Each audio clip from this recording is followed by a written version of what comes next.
This is Charlie Kao with Travel Mall Media Group in Fort Worth, Texas at the Airline Travel Payment Summit with Marc Barach, who's the Chief Marketing Officer at Jumio. Good afternoon. Good afternoon, Charles. Great to be here. Great weather, huh? I was expecting very hot weather, but... Yeah, it's nice. Excellent. Jumio, beautiful name. What does the company do? Well, we are solving one of the most difficult problems, which is how to authenticate people in real-time transactions without killing them. That's to say, when security and fraud mitigation are involved, if you make the barrier too high, if you make it too difficult, then in the end, you're going to lose the transaction. So we found a way to create really strong authentication of the person and their credentials and do it in a way that actually enhances the consumer experience. That's our specialty, and we do it with IDs, and we also do it with credit cards to facilitate fast payments.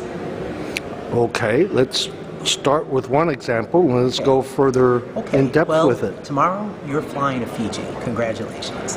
On United Airlines, and one of our premier partners, and you are at home. It's 24 hours before flight time. You want to get your international mobile boarding pass. Why? Because that way you won't have to stand in line at the airport or at the kiosk. And not only that, you can get your upgrades and things going sooner because you've gotten into the system. Right. Now, until Jumio and United got together on this, we would be unable to do that because the airline wants to see your passport. So that's why you have to go and stand in line of course. Or go to the kiosk. So now what we do at Jumio is our system, our technology, authenticates the actual credential and the person behind it. And the way we do that is we're embedded inside the... You're going to show me something. Well, I'm gonna just kind of simulate it for you. Simulate. The individual would be inside the United Airlines app on their mobile device or on their desktop computer. And they come to the point where it's time to get their mobile boarding pass. And what we do is we would guide the consumer. It would then reach out to our technology and simply guide the consumer to hold up their passport. This happens to be for a scan. License. Excuse me? And scan it? And scan it. Hold it right up to their phone, right at home, 24 hours before flight time, just as I'm doing here, and hold it up. It's very intuitive and simple. We then authenticate, we capture the image, no photograph is taken, nothing stored on the consumer's device. We authenticate that it's a real and bona fide passport, and we'll reject it if we feel that anything has been changed, any of the numbers or dates or anything else. We've got all types of proprietary technology that enables us to do that, and document experts as well. And not only that, we'll extract, we'll pull off the relevant information like name and date of issue and so forth, and put that into the form so the consumer doesn't have to do all that typing. So it's in the record, reservation record? It's in the reservation record. It's in exactly whatever info is needed. The consumer doesn't have to retype it. Right. So the net effect is that in the space of just a few moments in time, the consumer is able to get their international mobile boarding pass and go straight to security and bypass all the lines. Wow. So that's wildly popular, as you can imagine, for travelers, and the comments that we see in the app stores as they write about the United experience and the other airlines who do this with us is really gratifying to read. I'm going to try it tomorrow when I fly to Europe. When you fly United. Please do. It delights people. It surprises them, mainly because it's fast and easy, unexpected. It's fun, and it's highly secure and very efficient. So the cost of doing something like that using this technology is far less than the cost of having someone stand in line at the airport.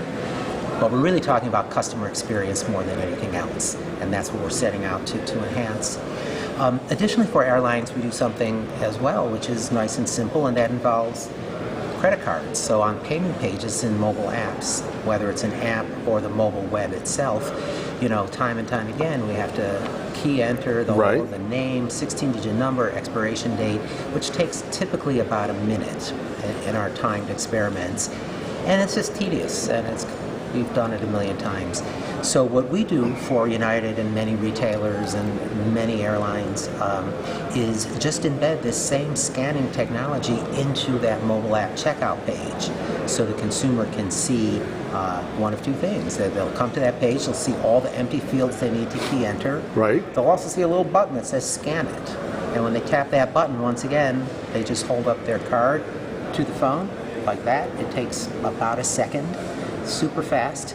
We pull off all the information, they see that it's accurate, so that's name, 16-digit number, expiration date, which leaves them only to key in the 3-digit CVV code, transaction done. Now, it's not replacing the client, in this case the airline's payment system. Whatever way they choose to process payments is unchanged. It's really a layer that exists in front of that to make the consumer experience faster and, as I said, more fun. The net effect of this is it reduces abandonment and provides a lift, perhaps as much as 10% we're seeing from our clients, of transaction completion. So it's sort of a win-win because you're getting more completed transactions, that's more revenue, and enhancing the customer experience. And that's really what these services are all And what's about. been the take-up with United or EasyJet since they started using this application? What percentage of people who pay will use it on the payment page? Yes. The very first time that an individual sees this, our stats show that the uptake is somewhere between 60 and 70%. So without a lot of explanation, it's really just a little icon on the screen that says scan card. Without a lot of pushing, people naturally gravitate to it because no one feels like filling out those big empty fields again and again. It's about a 70% take rate. However, once someone has scanned once, there's a 95% take rate that they'll scan Unbelievable. again. So they like it. It's fast. I like it. So that's something else that we're doing for the airlines.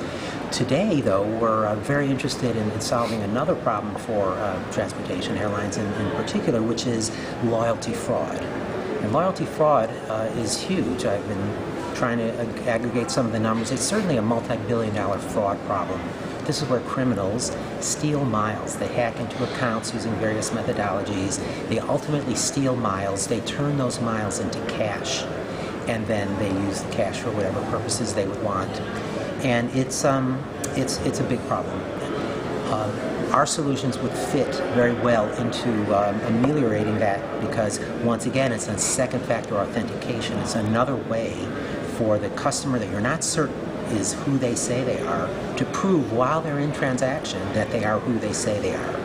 And it would virtually shut down the ability of criminals to steal these miles because, in addition to having access to the account and the miles, they would actually need to have a bona fide and unmanipulated ID like a Romanian passport or a Moldovan driver's license or a California driver's license, and they would need to show that in the real time of the transaction before the miles could be taken out of the account. That would shut down fraud in the most dramatic way. So we're very excited about bringing this sort of technology to the airline industry specifically. That's being launched. Well, it's the same capability that exists today, and we do it for other companies to solve a similar problem, which is account takeover. So the technology is live and running, but we haven't really focused our attentions on this problem for the airline industry. And that's something that we're setting out to do now that we really have a good understanding of the breadth of the problem. Mm-hmm. It's a very expensive problem for airlines, and it hurts their best customers, those who have loyalty. So you're waiting to launch the first airline? Yes. Okay. Absolutely. So listen carefully, airlines. Save a lot of money from that fraud activities. Marc Barach, Chief Marketing Officer at Jumio. Thank you very much. Thank you, Charles. My pleasure.